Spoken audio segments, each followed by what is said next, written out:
Revolutions commonly take place when a lower class feels like they aren't being adequately represented by the upper class. Throughout history, many revolutions have been seen as a good thing. The Portuguese Revolt, the Irish Rebellion, the Boston Revolt, the Haitian Revolution. These acts of defiance led to the freedom of people who had once been oppressed or completely enslaved. Creating more equality and a free society where people can live in peace together is generally the goal. Sometimes, though, the revolution becomes a mass execution.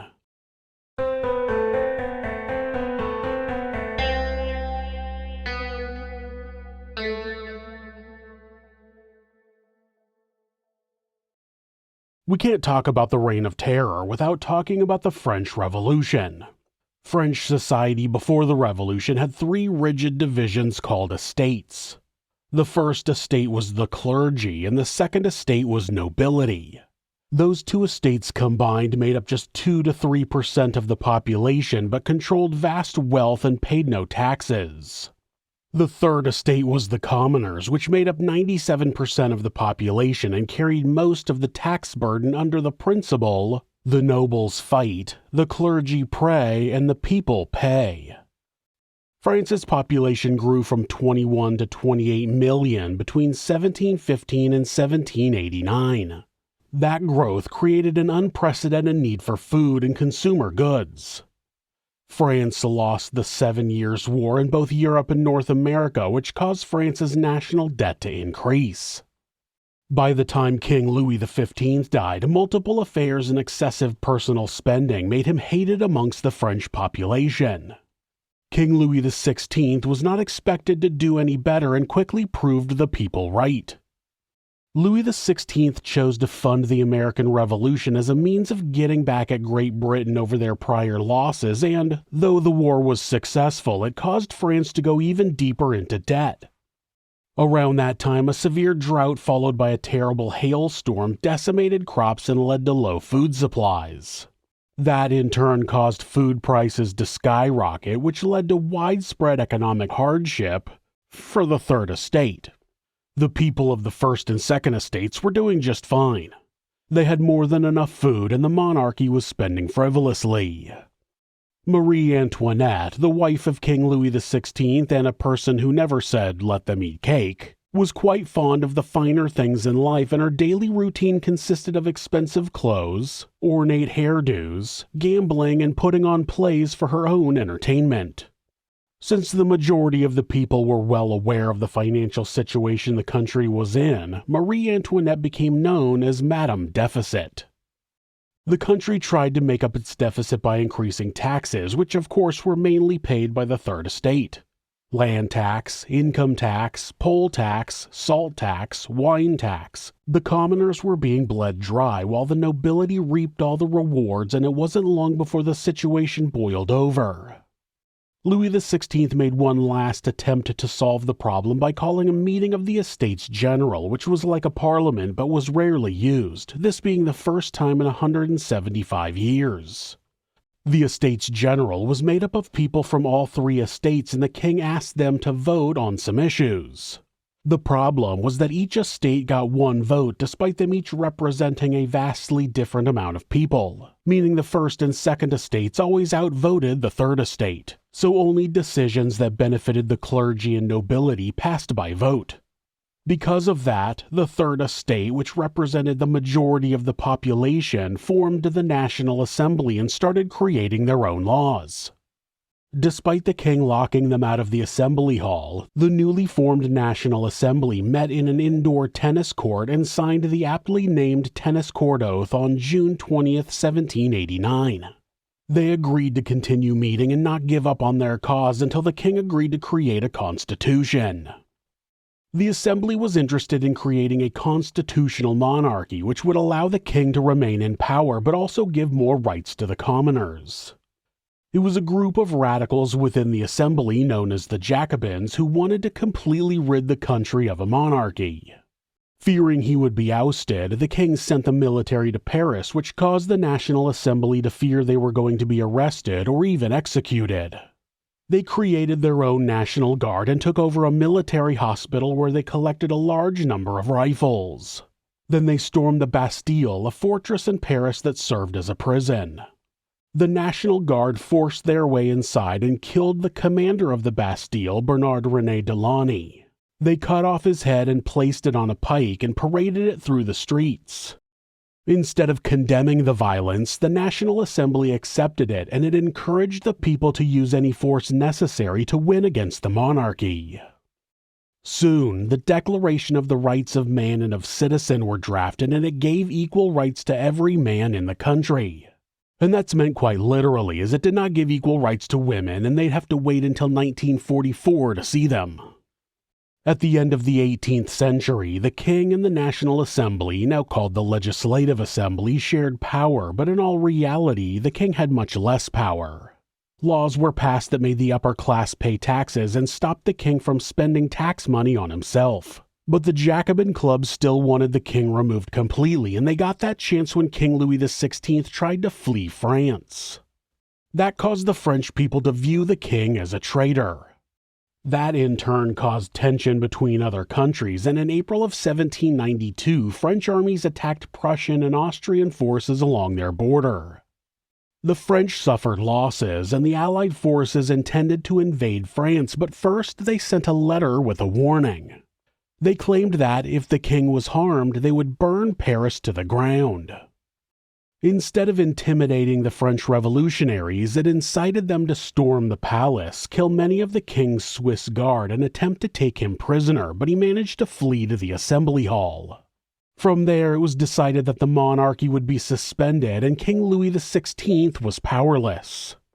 The Legislative Assembly, now called the National Convention, introduced the replacement of the monarchy with the French First Republic.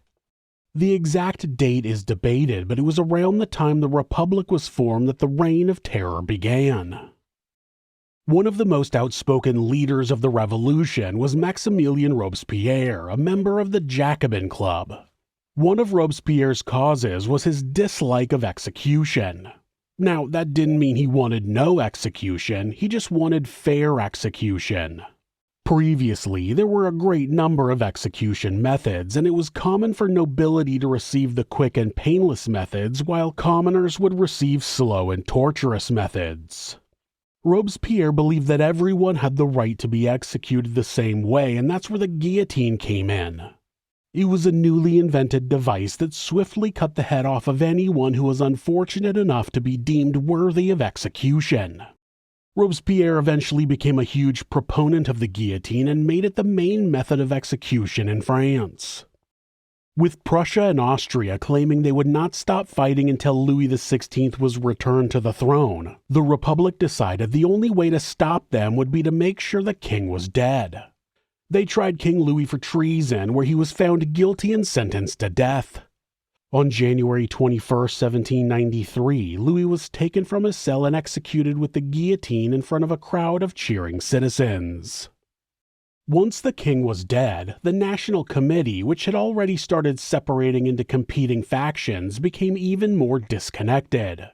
Paranoia of an insurrection of counter-revolutionaries led to extreme measures being taken to ensure the Republic remained in place. On April 6, 1793, the National Convention created the Committee of Public Safety, and despite its name, it did not keep people safe. The committee began modestly as a 9-member administrative body tasked with supervising the work of government ministers and expediting war-related functions. At first, each member faced monthly re-election by the National Convention to prevent any individual from gaining too much influence. Under Georges Danton's early leadership, the committee focused primarily on national defense against foreign threats. Yet, as military defeats mounted and internal rebellions spread, the committee's authority expanded dramatically. By July of 1793, more radical members replaced Danton and his allies.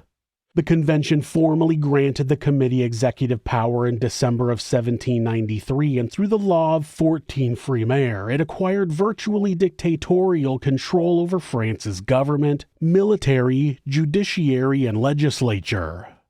As a side note, during this time the revolutionary leaders had wanted to remove religion and royalty from the calendar. They replaced the Gregorian calendar with a new calendar that had 12 months, each with 30 days. Each month had 3 10-day weeks, and they started the years over from 1.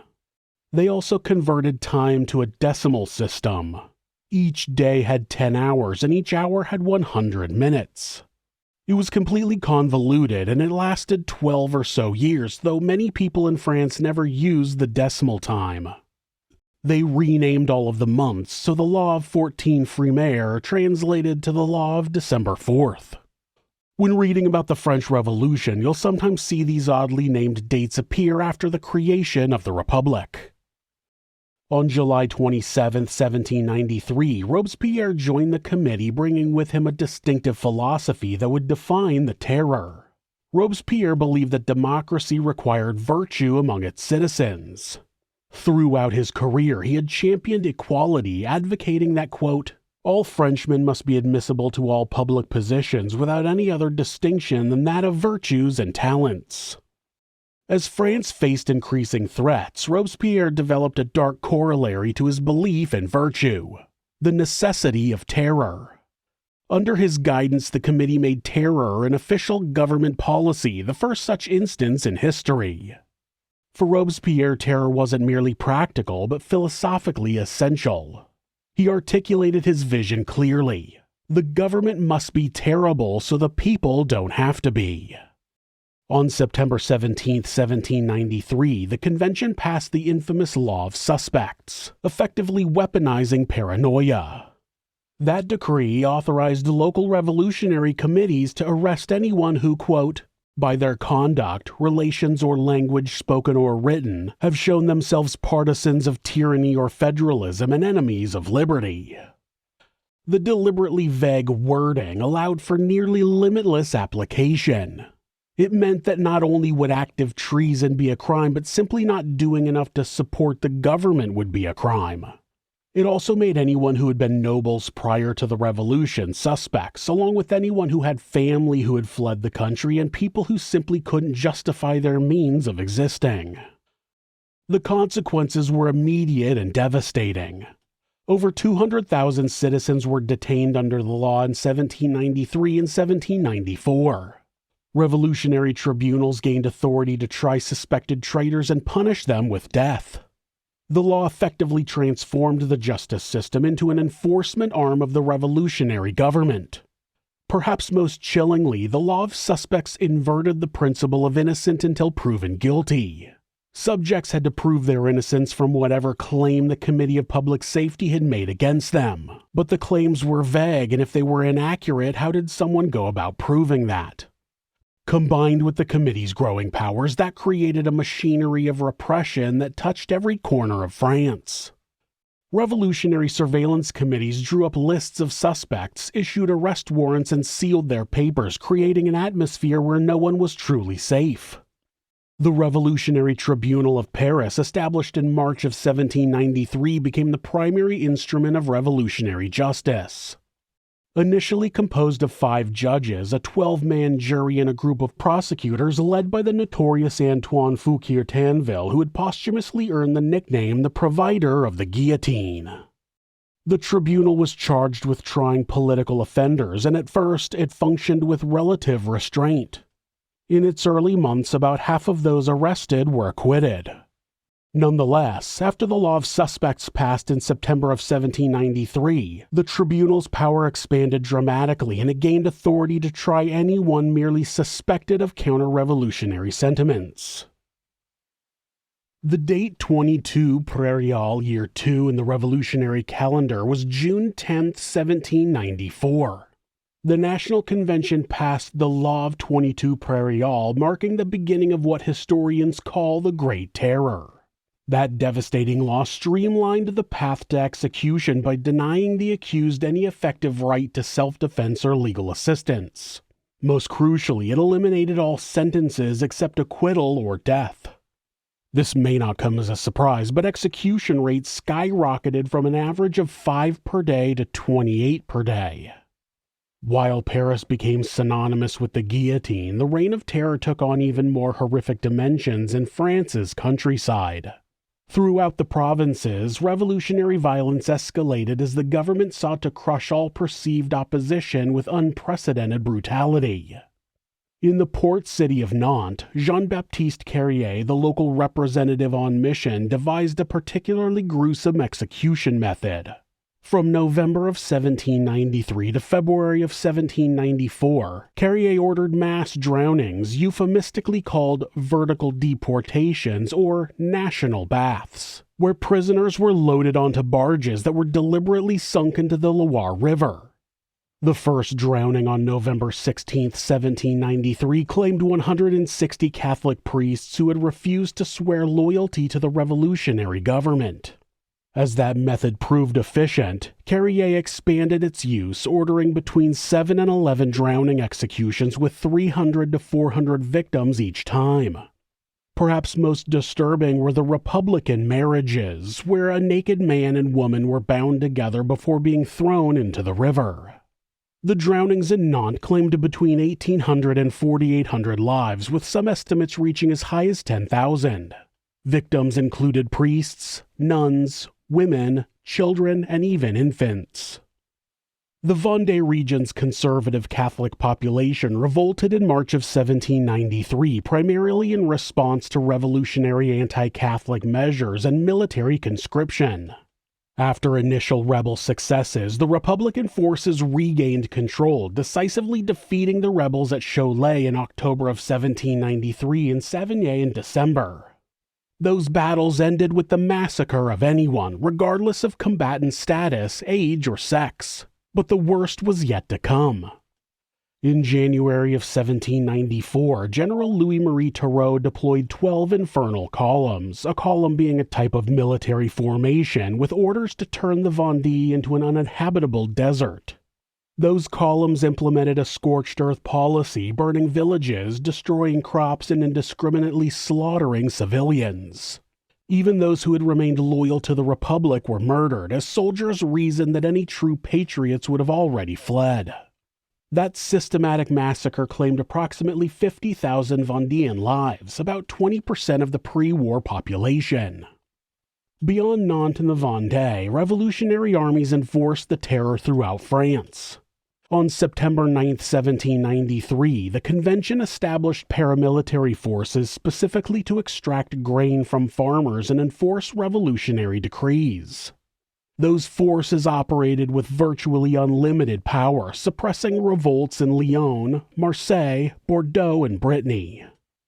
In Lyon, after the city's recapture in October of 1793, revolutionary representatives ordered mass executions.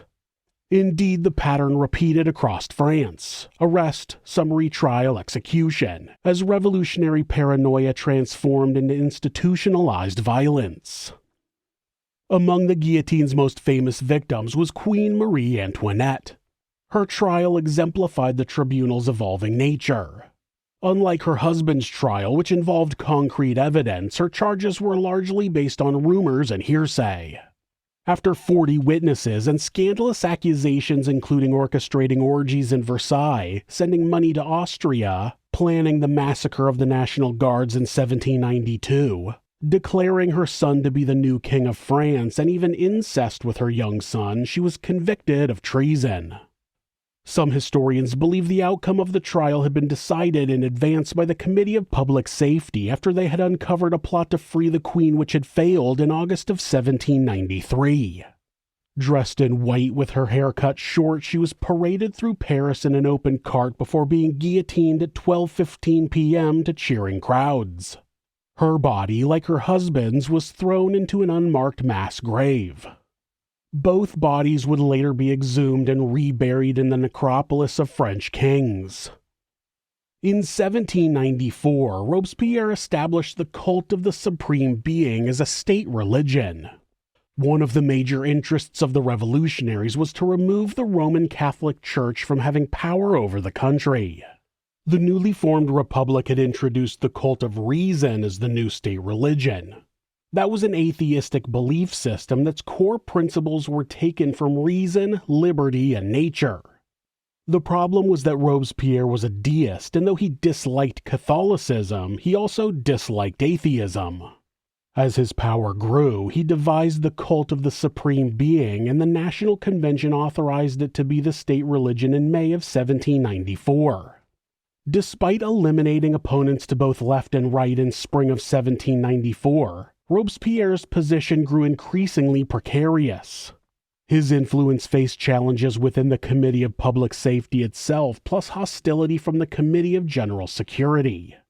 Many representatives feared that they had been marked for execution, and they accused Robespierre of being a dictator. Compounding those problems, Robespierre's health deteriorated, making him irritable and distant. After the accusations of being a dictator, he refused to appear at the Committee of Public Safety meetings, giving his enemies time to organize. On July 26th, Robespierre delivered his last speech to the convention, warning of a counter-revolutionary conspiracy without naming specific targets. That ambiguity created panic among deputies who feared they were next to be accused and executed. The following day, when he attempted to speak again, deputies shouted him down and decreed his arrest. The convention declared Robespierre and his associates outlaws. Hopefully by now you've seen the common theme to this story. Much of the death carried out during this period was due to one group being paranoid that the other group was going to turn on them.